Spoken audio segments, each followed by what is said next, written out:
We can go first, I guess. Okay, sounds good. Let's do it then. Yep. Something I wanted to test today was with the product demo. It's sometimes weird when I share my screen. So if something goes wrong, just tell me, because I want to Okay, figure. sounds good. Okay, great. Okay, great. So can you see the whole window? And if I go like this, does it change to the product? Okay, great. Yeah. Yay, that's working. Yay.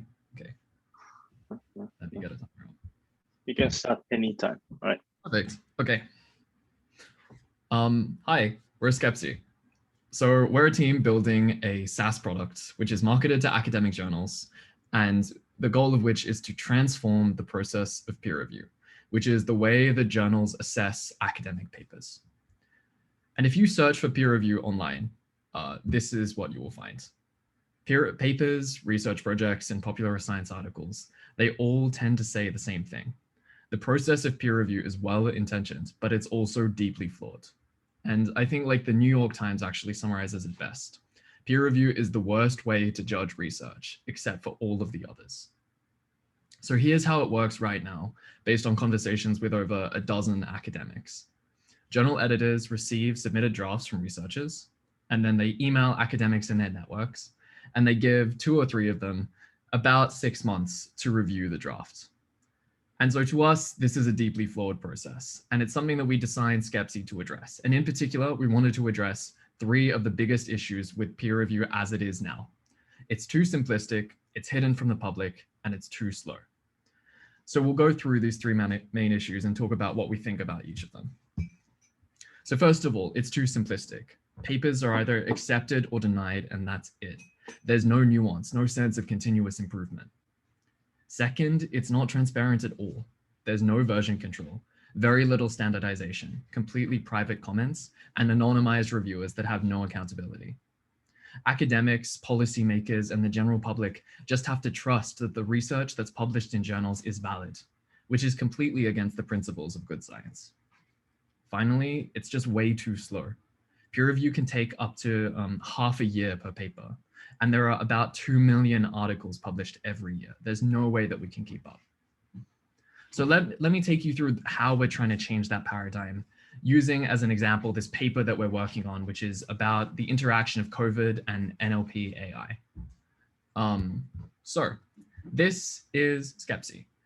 This is the main interface for a paper that involves annotation and the paper itself. And so I think we're trying to address these 3 problems. So let's use those as a scaffold. First, how do we make peer review more nuanced? So Skepsi does this in several ways. Scores are assigned to specific comments, as you can see here, as well as for the entire paper, as you can see at the top. Collaborative features mean that journals can have many academics annotating a single paper at once. And then we have this reply system that allows for these threaded, scored discussions. Finally, we host papers publicly. So there's academic comments that are open to further scientists to expand upon it and draw upon in the future. So how do we make peer review more transparent? The biggest thing that we're trying to do with Skepsi is letting everyone view drafts and comments, leaving them open to the public, open to scientists, while giving specific annotation powers to groups based on the ORCID identifier. We want to build a hub for discussion, which is organized around peer review, but extends beyond it. And so finally, how do we make peer review faster? So while journals can easily use the platform for their existing processes around peer review, Skepsi is designed to support a new vision for it. One where many academics can comment on a single paper in real time and discuss with each other as well. At scale, we think this has the potential to speed up peer review considerably. So in short, when it comes to Skepsi, when it comes to this design, we're trying to build a bridge between journals and the scientific ecosystem around them. We want to build a peer review tool that also acts as a repository of scientific knowledge and a discussion hub. So the good news is this isn't a market that we have to create for ourselves. Many journals and organizations have already started moving towards this type of design for their peer review. And some, such as like Cortex, BMC Psychology, and the Public Library of Science, have radically changed the way that their peer review systems work to align more with open science, with the stuff that we're trying to do. Skepsi is a way for other journals to do the same. It gives them a way to respond meaningfully to the criticism that we showed earlier in this presentation, to align themselves really more closely with good scientific practices while preserving their market niche. And this is not a small niche.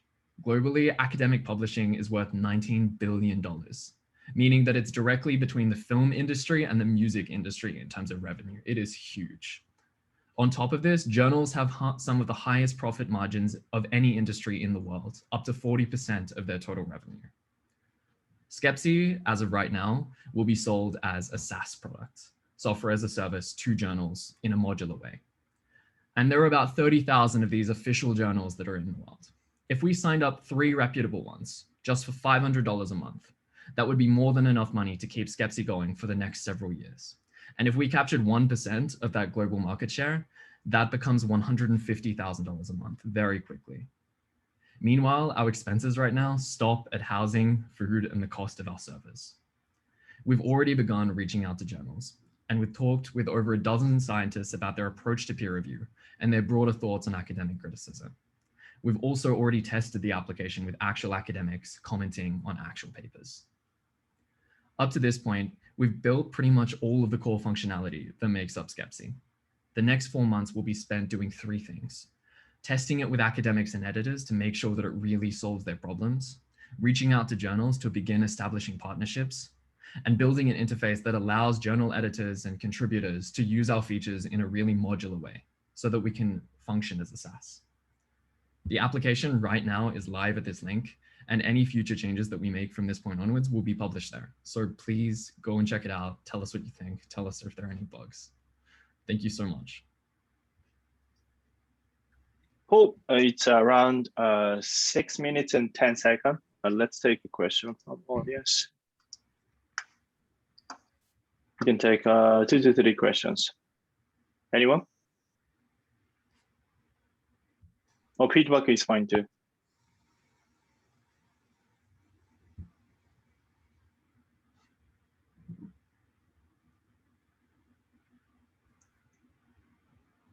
What do you think about their product demo with them?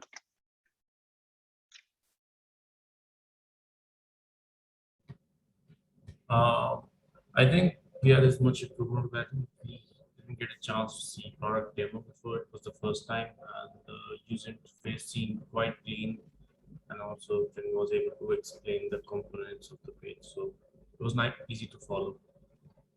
Is there any way that they can improve the way how they show product demo and their key features? Any thought or ideas, or anyone?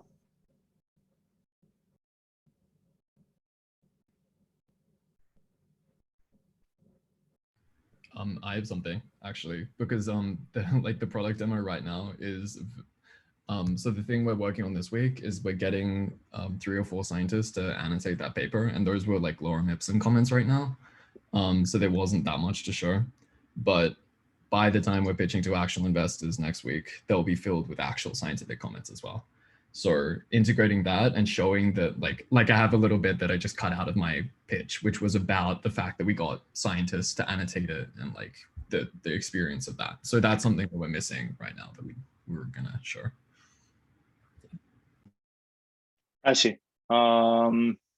Anything related to their market size, business model? Anyone, any thought or any feedback for them?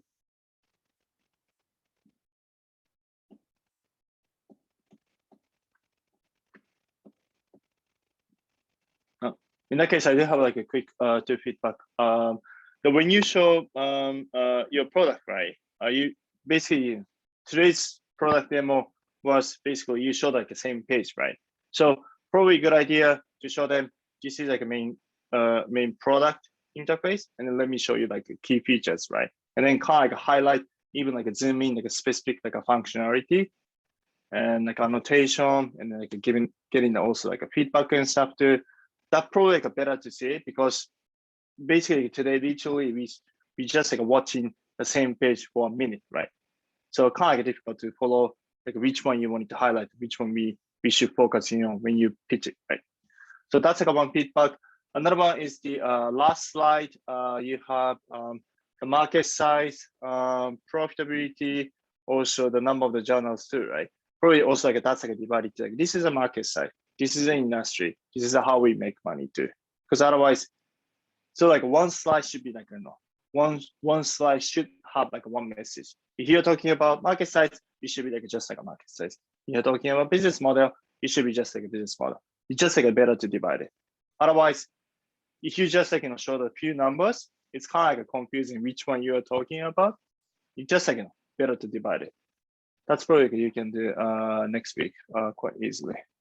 Yeah, that's probably like my feedback to you guys. And I like also like an opening to today's one when you guys change it. Any feedback or comment, Demo-san, to them? Okay, thank you for your presentation. So, so time is limited. My comment is a little bit general, but please remind my comment previous I did is consider about the emotional goal, right? So your goal is, of course, you need to deliver the information to the audiences, but I think that, as I mentioned before, the presentation is a starting point of the conversation between you and the investors. So that what kind of emotion you must provide to the audience is okay, I want to listen to your product or services or company more. That is a very important goal. And your presentation must toward to that goal. So if you provide too much information in one time, maybe they are kind of tired.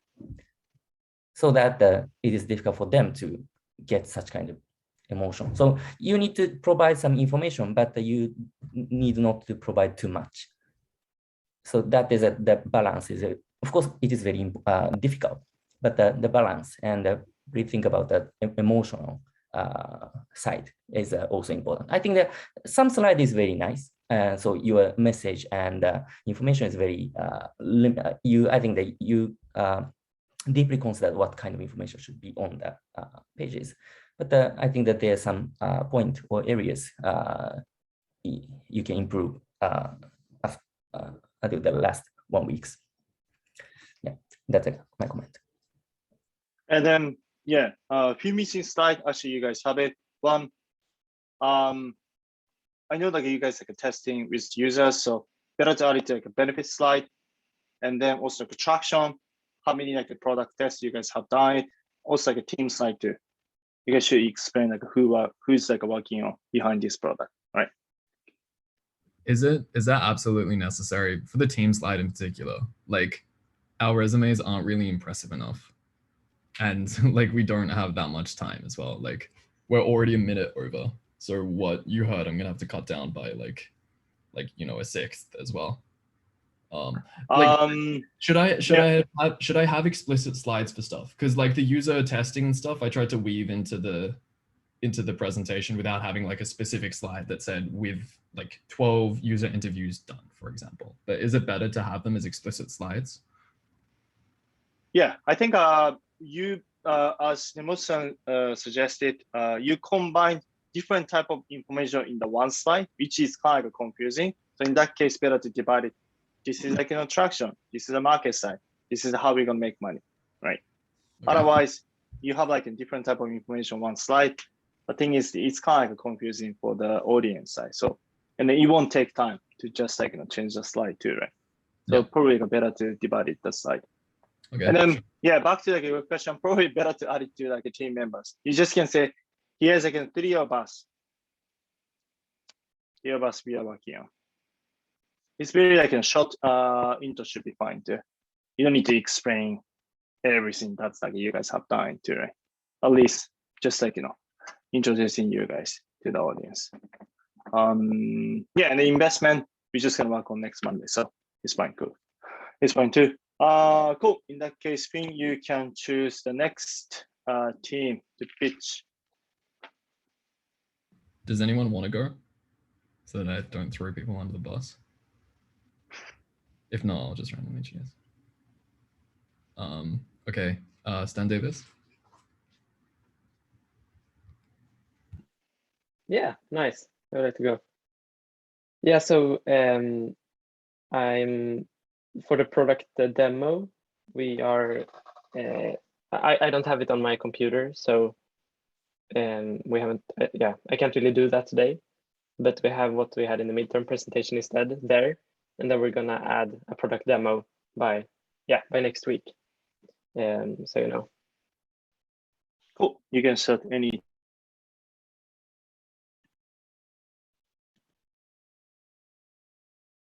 So hopefully it's gonna work now. We've all been there, out on the booking websites looking for the perfect stay for the vacation, screening through images, reading reviews. But it's often hard to get expectations right, and sometimes you end up with a non-intriguing picture of a shower. Is this really the best hotel for you? At the same time, the demand for hotels after the pandemic will be large, and hotels need pictures to fill their booking websites and social media, and they need many photos. The problem is that it's expensive to hire a photographer, and many hotel managers have other priorities than taking pictures. At the same time, travelers often end up with full camera rolls after having stayed at hotels. So we have found a gap. Hotels need attractive photos, but they have difficult finding them. Hotel guests take a lot of photos, but they have difficulty sharing them with the hotels. That's why we at Stan Davis have developed an app that redefines marketing for hotels. We're creating a matchmaking space for content creators and hotels to provide great experiences for both the hotel side and the influencer side. And we allow for hotels to have an easier time choosing appropriate content, and we allow for influencers to find great deals for their work. Content creators get paid a share of the bookings that they bring in, or they get paid by selling one photo at a time. And this is some screenshots of the app where we're going to have the product demo next time. So we allow for users to access the platform without the need of an account or logging in. We developed a single app for all the different users of the platform to make it easier to use. And we also allow for users to create accounts via the app quickly and easy. And what's interesting is that this is the first hotel booking app on the market that uses AI to improve hotels' online marketing. I'm already working to understand hotels in 3 countries, which wants to download our app and try it out. It will be launched on the Google Play Store today. And we have been talking to users on the other side of the app, the content creators, held 5 interviews. They are overall, all of them want to use the app when it's available. And they've also provided valuable feedback. For example, we understood that they see a clear value in earning money when sharing the travel photos. Finally, we have already more than 50 bookings and $50,000 in gross revenue at approximately 20% profit. And everything of that is facilitated by Jack, and they're made in the Eastern Africa. And that's why we want to adapt the model to other locations and move the model from manually working with it into the app to make it scalable. The current traction in Kenya and Tanzania provides a massive opportunity to implement the app. And the hotels that we have been working with are interested in adopting the app. In Kenya and Tanzania, our target hotels have been beach stays, which are in a segment where guests take more photos. And the hospitality markets in Kenya and Tanzania were growing quickly before the pandemic. And as countries open up, it's expected that guests will be back in 1 to 2 years. And thanks to that fact, and also thanks to the fact that we as founders are from different countries, we can leverage the app development and adapt the model from Kenya and Tanzania to Sweden and Germany, and also to the US. When we have been researching the competitors, it seems like there's really no competitor doing what we at Stan Davis are doing in one app. We have a competitive price. We connect both influencers and content creators with hotels, and we provide a booking tool to create a sustainable business model. And finally, we leverage AI to find the best photos that the hotels can use in their marketing. And today you need many different apps to do all of these things. Our main revenue stream is bookings, from which we get 10%, and the content creators that posted pictures leading to the booking, they get 5%. So the total sum of 85% of the total booking value is also the average that is the cut of other booking platforms on the market. And finally, our team consists of the three of us together with Mitsuka from Asaso Foundation. We have an international and diverse set of experiences with competences in both programming and business, which has been really useful this summer. And in the end, we would like to ask for an investment. And this slide we're gonna come back to next week.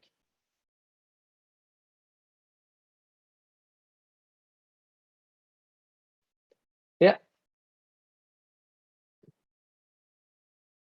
Cool. That was just 5 minutes.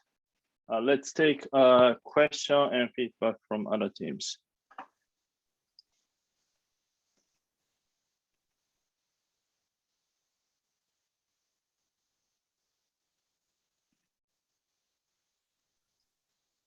Yeah, go ahead, Finn. Yes. Oh, I just had a thing about the $50,000 court. Like it's such an amazing part of the pitch in terms of persuasiveness. Like I almost feel like even if like narratively it doesn't get a whole slide, like thematically or in terms of persuasiveness, giving that like center stage for like 20 seconds or something, that could do so much in terms of explaining what you did and how it worked and things like that. Because that's like that Yeah, like that's a very good instantly idea. validates the idea. Yeah. Yeah, I like that a lot. Thank you.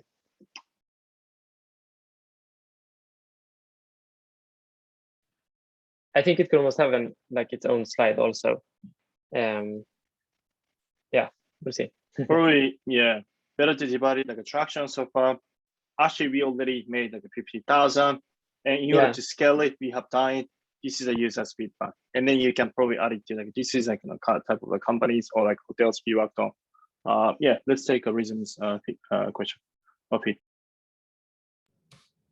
Yeah, so in one slide, you stated that you're the first booking application that uses AI. But then when you're showing that feature matrix where you're comparing other services, in booking.com, you've also selected that they have AI. So I feel confused, like seems conflicting. Right. Yeah, that's confusing. I guess I wanted to say different things because oh yeah. Yeah, that's a good feedback. I didn't think about that.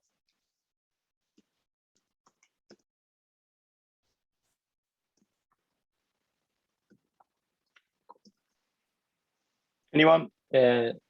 Yeah, just also to maybe to answer, I think that how Booking uses AI is in their when they do ads on Google, for example, like what hotels they should specifically focus on.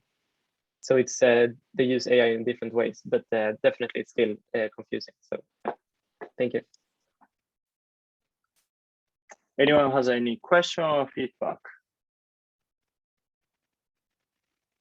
What do you think about the kind of opening, Kota? I think it was great that there was a video where, and also the narrative really tries to, the narrative tries to relate and make you relate to, a lot of investors relate to the problem. So it was really engaging for the investors. I thought that was my thoughts on the opening. Also, I think actually no, never mind. Cool. I do have like two quick feedback. Can you show the slide? Honest. Yeah, which slide? I think one was the market size, and another one was you have a title was a company. I think that was probably the like attraction slide.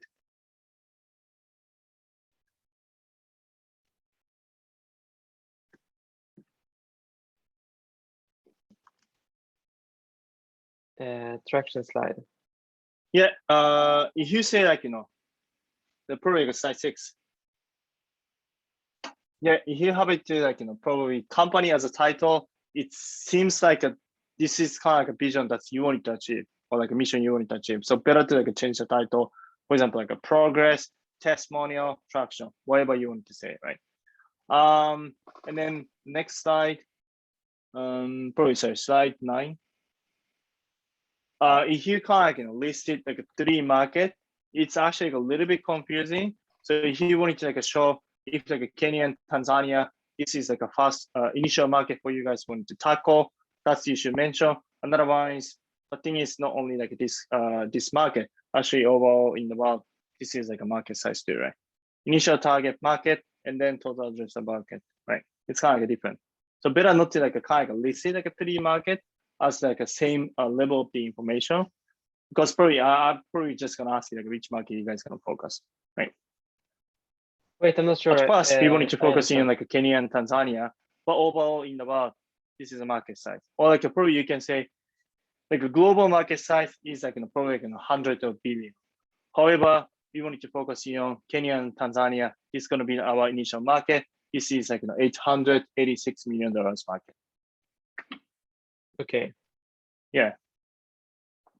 Because Because I guess I wanted to realistically say, speaking, yeah, go on. I think I wanted to say that we wanted to start with Kenya and Tanzania, but we could also expand to Germany and Sweden because of connections. But you suggest that I should change the bubble so that it's Kenya and Tanzania, and then it's the world, for example, or Right. I think yeah, just that comment, like my honest feedback is, if you wanted to say, oh, we wanted to tackle like a 3 market, that's very unrealistic kind of go-to-market approach strategy, because you should focus on like one specific market, right? okay. Yeah. We wanted to do like Kenya, also we wanted to go to Sweden. Actually, we wanted to also go to the US. In that case, probably people like may think, how are you gonna like actually like, allocate your resource, right? Okay. Yeah. So, okay, so maybe make it clear what I mean, why Germany, Sweden, and then the US is there. right. Yeah. If I would keep it. Yeah. Okay. Okay. That's my feedback. Yeah. Go ahead. I just have a general question, Jane, if that's okay, about the Right. format. Regarding the investors themselves, do you have any insights into like their backgrounds, what they previously know about, like their level of English speaking ability, like the type of things that they would do? Like, because I'm just like thinking about various parts that we've got and like what's necessary to include as background and what's not. Background or their background, or like how much they yeah, like our background, for example. or you guys' background. Yeah, but just like in general, like, do you have a profile for what the investors are like in terms of like people? Right. Yeah, I just can give you like quick like a general thought, and then probably can demo some add it to like they're like a specific like the attendees background too, right?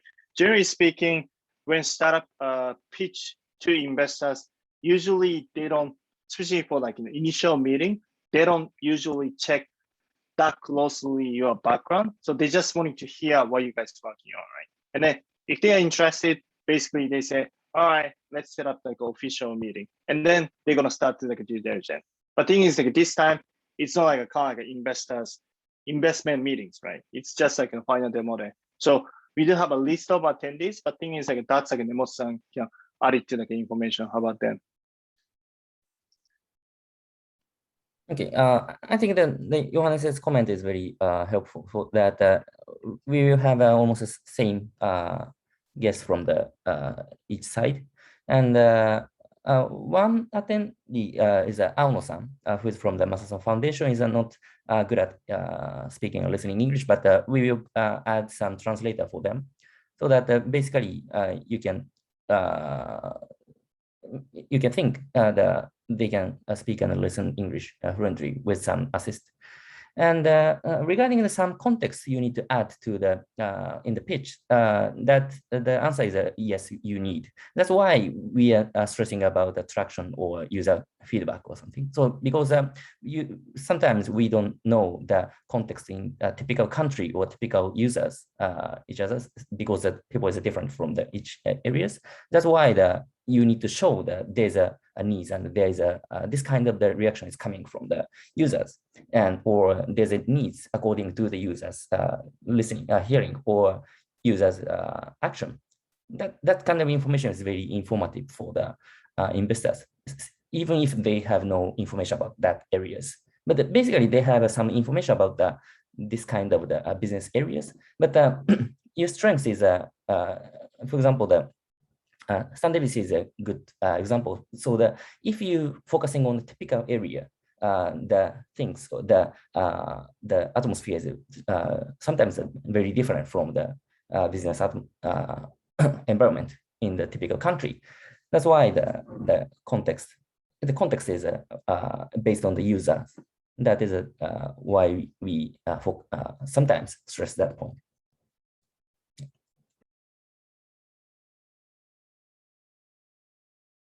Yeah, and then day before, sorry, like probably this I should have explained. So we had a chat with Ari from SoftBank. So day before, you guys need to finalize the pitch, and then we're gonna send it to the attendees. So they will have a slide before joining this pitch event. But thing is I don't think they're just gonna probably check you guys all the background, right? They probably just gonna go through quickly the slide, but that's probably the information they're gonna have it before the final pitch. Is that clear for you guys? All right, cool. Cool. I think just I also Nemo-san, you could give a feedback and thought to Stan Davis too. The thing is, I just like also that you're opening too. It's kind of nice, yeah. Nice work. Okay, yeah. Thank you, President Pitch, and yeah, I think also it was very interesting for me for your opening. But I would like to confirm the first part of your presentation. And is that part is focusing on the hotel side? Is it right? Your story about you showing the Booking.com and Instagram on the in the first part, and you mentioned about the picture is not good using the shower example, right? And I'd like to confirm that is it your comment? Is it such kind of stories focusing on the hotel's experience, or you need to show the both side of the hotel side and the user side? Yeah, I think you're right that we focused a lot on the hotels there in the opening. Okay.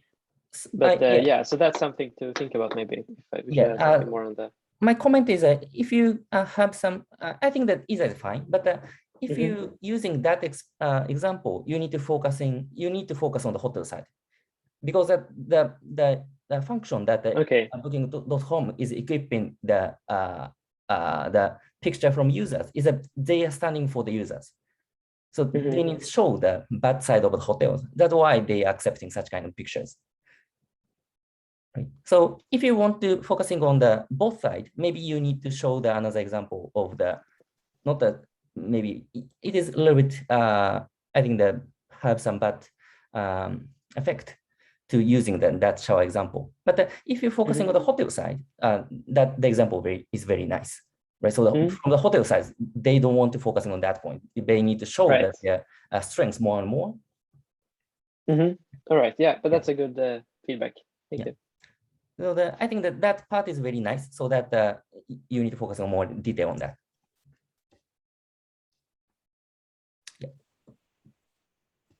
Yeah.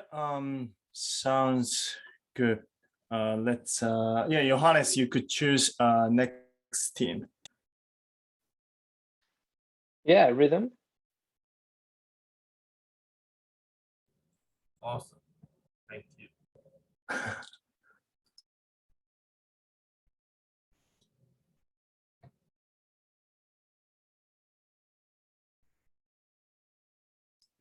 You can start anytime. Okay, can you see my screen? Okay, great. So, hello everyone, this is Namaste, which is an AI yoga trainer. So, before we get more into Namaste, let's understand the market today. So, we kind of targeting or tapping into a cross intersection of yoga industry and the global fitness technology market, which is cumulative expected to be around $277 billion by 2025. Even the market we see this today, there are still people who have problem getting into the community, getting into the yoga community, starting out, or just there are sometimes accessible barriers in present solutions. Let me take you through two user stories. On my left, I have Jerry, who is a 25-year-old software engineer, suffers from back pain. That's when his friend suggested he do yoga. On my right, I have Sophia, who is a 19-year-old college student in San Francisco. She was inspired by social media fitness influencers. That's when she started running and doing yoga. Now, let's look at the problems these two faced. On my left, Jerry, being a software engineer, he really had a very busy work life, which did not give him flexibility to attend classes of rigid timings. Thus, he was not able to feel part of the community, and those barriers made him stop. On my right, it was difficult for Sophia, being a student, afford private classes, which can range around $30 to $60 an hour. She did try group classes, which were $20 an hour, but she did not get enough attention, and she felt it was difficult to keep up with the pace of the group. So we understand that from these problems, we currently have problems in terms of flexibility. Like you have to be dependent on someone on our classes, which might not always be convenient for your scheduling. And second is accessibility. Sometimes you might not always have a yoga studio around yours where you live, or sometimes you cannot really afford the solutions you have at present. And if you rely on passive learning sources like YouTube videos or online courses, they can sometimes be ineffective because you don't really get personal attention that you need to improve and practice yoga. So that's where we introduce Namaste, which uses artificial intelligence to track your body movements and give you detailed, personalized feedback to help you learn and improve your yoga poses. Let me give you a short demo of how the prototype looks like. Here we have a set of poses. I'll select Warrior 2. Now, by the moment, so it loads a maximized screen on where on the left you will see certain tips, which is still under construction, and on your right you will see the pose that you need to perform. So as soon as you align yourself correctly, the red should turn into green, giving you visual cues on how to do your yoga pose and make sure how each joint of your body aligns well.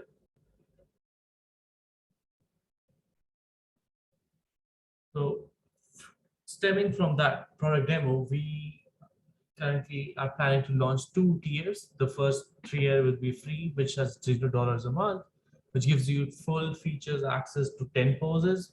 Whereas in premium, you get access to all the available poses, and new poses are dropped every month to give you value for your subscription fees. So yeah, let's open it for Q&A. Any questions you have for me on Namaste?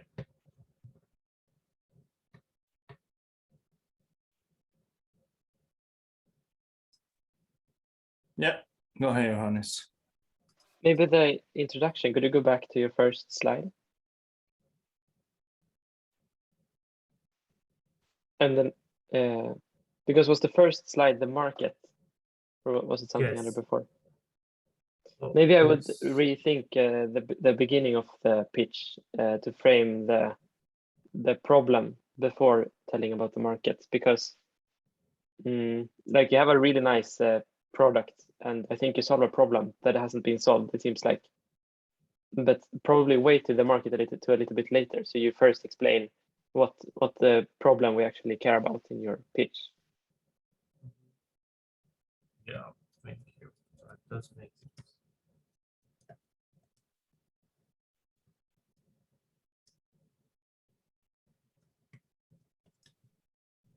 Any other comment or feedback?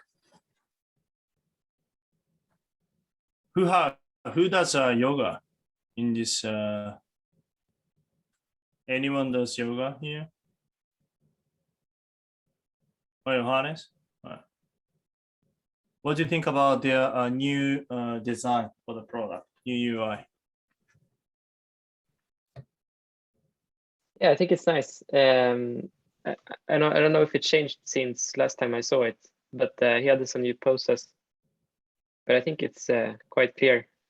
You could give some rating as well to the poses, how good they are. But yeah, it's a good demo, and I like that you show it in the pitch.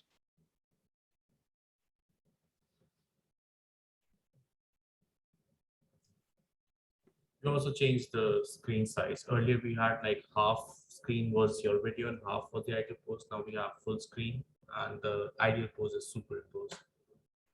So it also works on your tablets, screen sizes than laptops.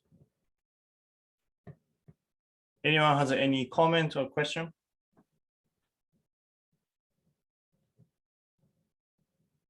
Yeah. My last question from my side is, what's the user testing schedule for the next week? Yeah, so my goal for next 1 or 2 days is to design the questions and the surveys that I need to ask from the user. Then by Sunday night or Monday, I am looking to send out the survey form to all the 10 users I have had interviews with. I'm gonna resend them with the new version and ask them the set of questions I designed. I see. So by the end of program, how many user tests you're planning to do it? By next Friday, I guess. Yeah. So that will be 11 unique user interviews, but I've also interviewed people multiple times after updating the version. So in that case, I have actually had like 15 interviews. I see. That's cool. Awesome. Nemo-san, do you have any comment or feedback to Rhythm? Yes.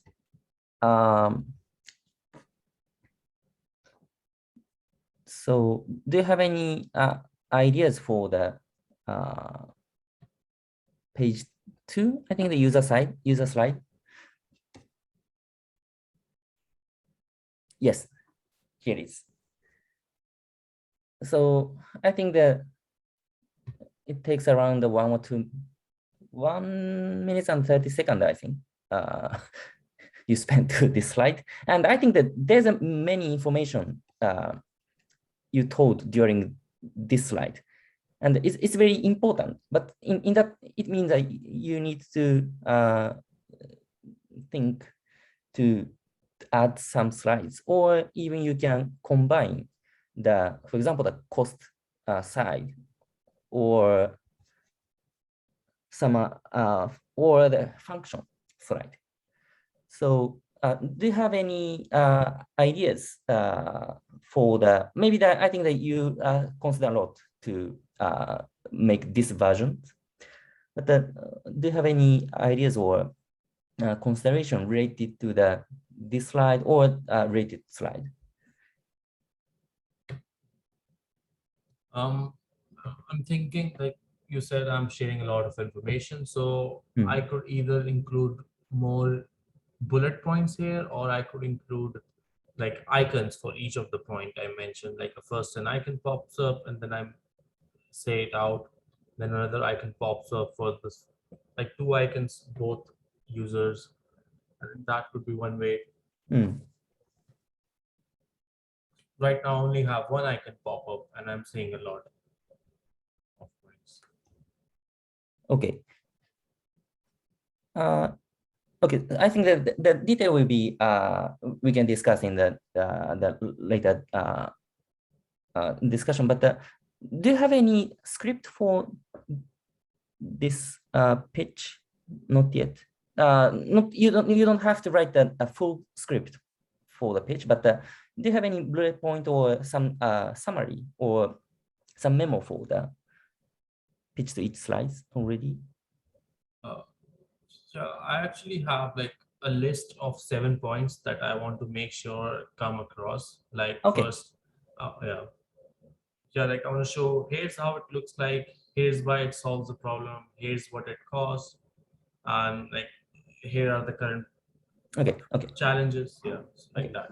Okay. So sometimes it is said it is not good to add too much information, but I think that it's like go back to the maybe the skepsis presentation, the feedback from Jin-san, that it is not also good to stop the slide more than, I think this is my feelings, but more than 30 seconds.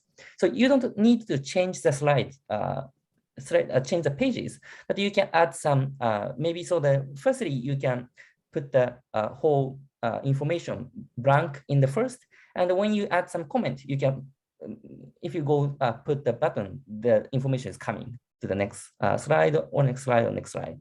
Or yeah, there's many things we can do for the more visual and verbal information providing to the listeners. Yeah, so that we need to start from the improving this slide later. Yeah, right. Yeah. Thank you. Cool. In that case, the last team is gonna be Green Book.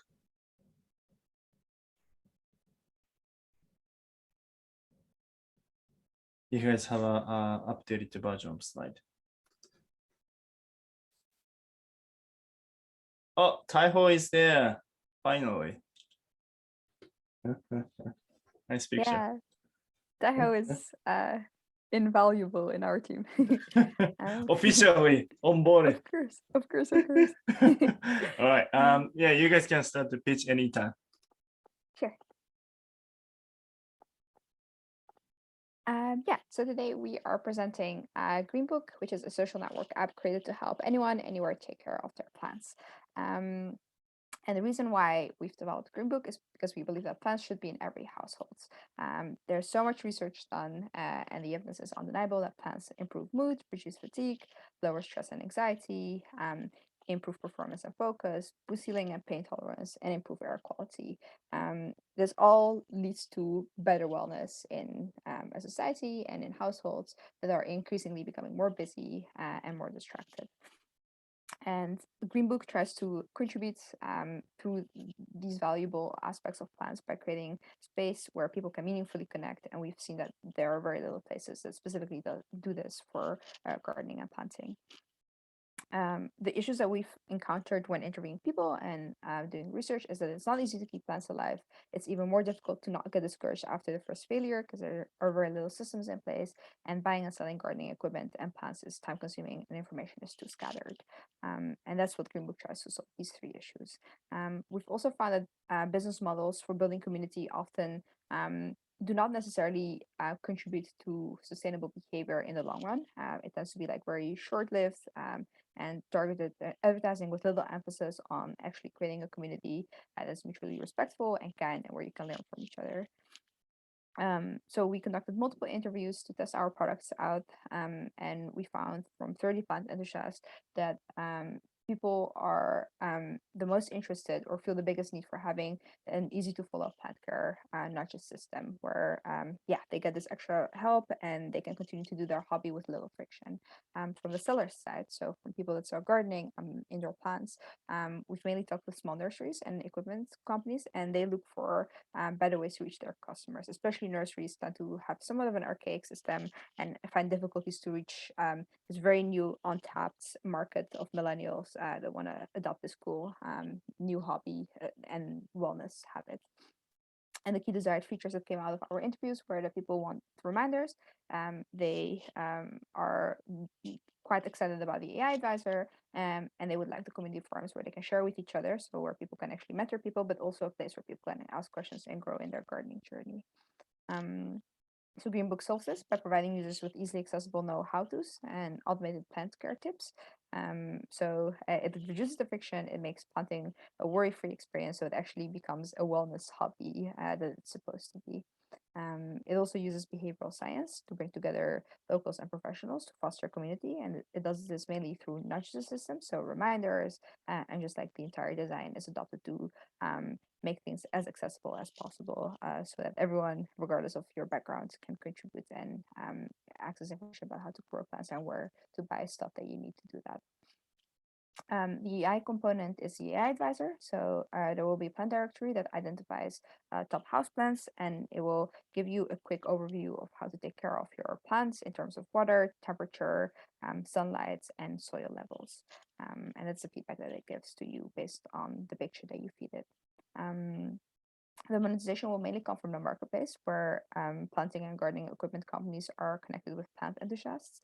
And we found that there is a big market gap here, big market cap where the value of US plant and flower growing market is estimated to be around 15 billion. And especially, as I said, like this new generation of millennials have a strong interest in planting and have actually contributed to about 50% of the increase in houseplant sales only last year.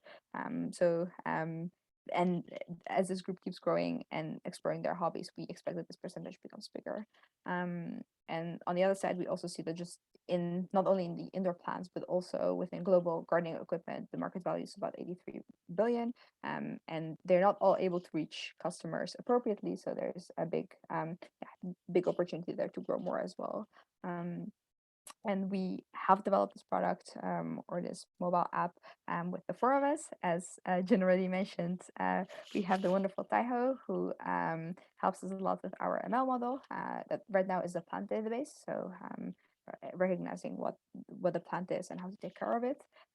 His background is visible here. We have Arnav, who's mainly responsible for the ML and app development. We have me, I do product and operations. Anna does operations and growth, and we all contribute together to create this mobile app and satisfy this need for creating a sustainable hobby, because we believe that wellness goes hand in hand with being in touch with nature.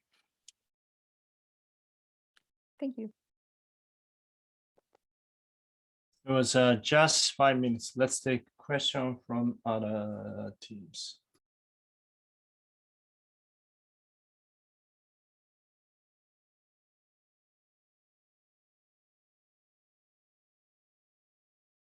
Yeah, go ahead, Connor. Oh, okay. My first question is, did you include a slide with explaining the freemium model? Oh, sorry, I was on mute. I can answer that question. So we initially had a freemium model, but we, as we also conducted interviews with people, we noticed that this is something that kind of discourages people to use the app, and other apps that do similar things also face a paywall, which people tend to just get a bad signal from. So we've removed that element, and it's mainly the marketplace is going to be the monetization component. I think in that case it would be great if you could explain, because I'm assuming then it would be probably like a commission-based monetization model, where in the marketplace you would get a slight percentage of the sale to cover the cost to facilitate the sale. So I think it would be great if you could explain that. Oh wait, you did? Or I think it'd be great if you could explain that your monetization model on the slides. I agree, and that mainly still needs research on like establishing with nurseries how much commission we actually can charge. This is unclear. You can't charge obviously too much, because then it would be like what would be on your platform. So that's the last piece of market research that we need to conduct. I think we have a pretty good understanding on the consumer side, but on the seller sides, that's one aspect that still needs to be like that percentage needs to be established. Okay, thank you. Anyone has any question or feedback to them?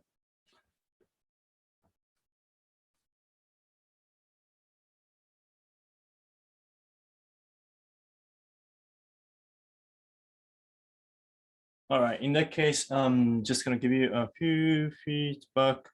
Yeah, so the time was good. it was 5 minutes. But thing is also like, the one way you can improve the way you pitch today was I got the impression it's like I mean, no offense, but thing is it was very flat.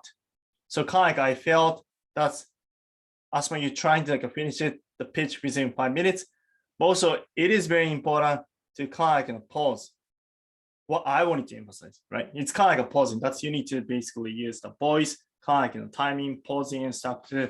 So if I were you guys, reduce a little bit more information and then trying to highlight what you guys wanted to emphasize like each slide, right? And then not necessarily to like basically pitch in the same speed, but thing is the thing you wanted to say, you just need to emphasize a lot, basically, right? That's one feedback. A few missing slide. One future plan. I know you guys are probably about to launch the product, but thing is, you should have it next like 3 to 6 months.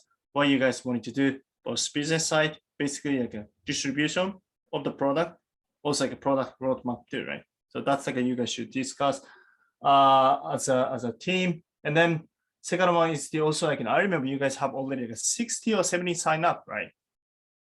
For the early the users, right? The early adopters. On the consumer side, yeah, the nurseries was only 5 that said that they would check out the platform. So sure, right. I mean, that's like it's super awesome. So you guys should add it.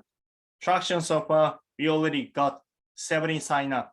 That's basically you are planning to test it next week, right? So add it to any numbers that you guys have done because that's like a great achievement.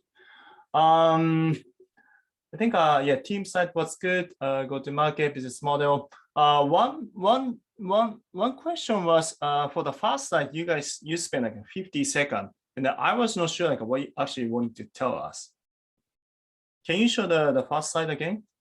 It's kind of like a mission statement-ish slide.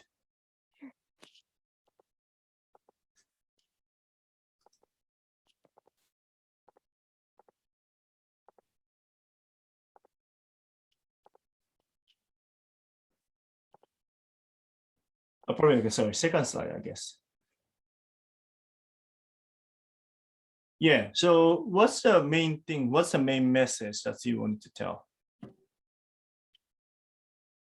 Yeah, I think this is meant to be some type of value proposition where we explain not only that there is a need for gardening, but the reason of how plants actually added value. So we kind of want to frame Greenbook more as a wellness app in a way, where it fosters community and it fosters just an improvement in well-being overall. And this is how plants achieve that. So just kind of the value proposition as to how plants contribute to a better wellness. So basically, a benefit of like having a plant. Yeah, exactly. I see. Right. Maybe it needs to be more simplified. I like that. Yeah, I mean, one way you can simplify. Another one is I'm pretty sure I have seen like a few startup they are doing like a similar thing. So maybe like there might be like some kind of like stats, right? Because you can declare this should be the benefit, but also actually better to use some kind of like a market trend too, right? Due to the pandemics or like a kind of global trend. I mean, that's like you also had a stats too, right? On the market size of the slide. So probably you can have some kind of like a piling up the fact here, because that's going to be like a warm up. It should be like, this is the list of the benefits. Sorry. And then Anna, you have, you raise your hands if you want to add it to any extra things.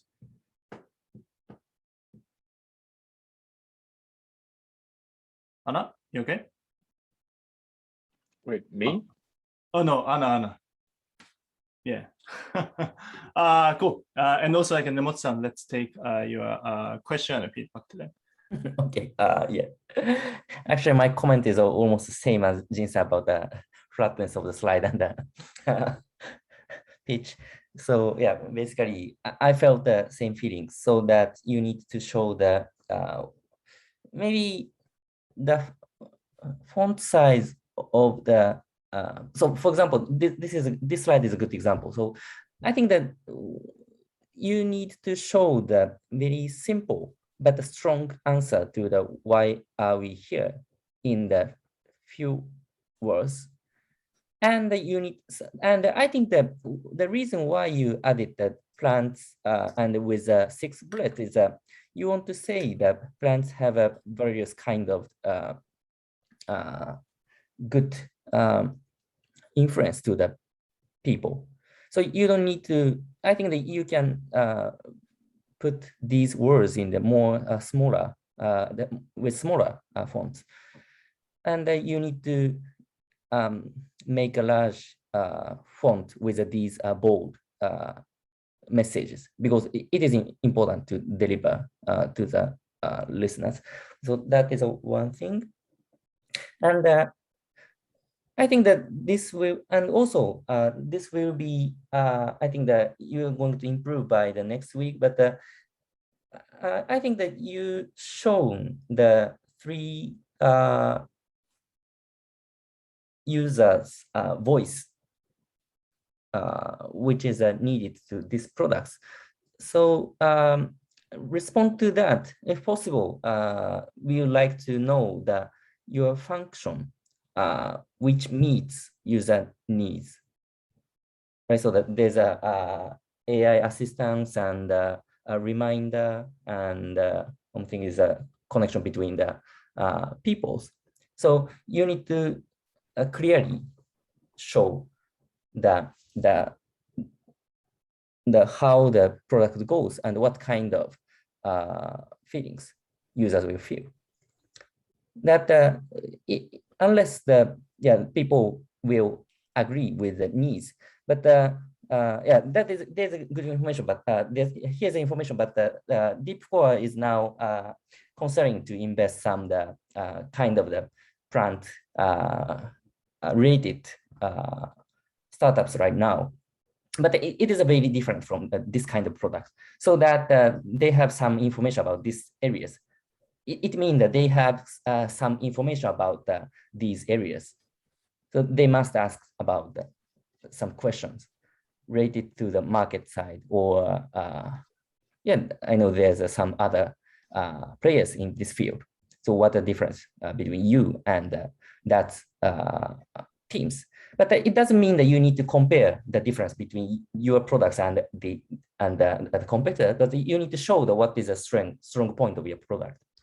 And that is needed for this time. Yeah. Yeah.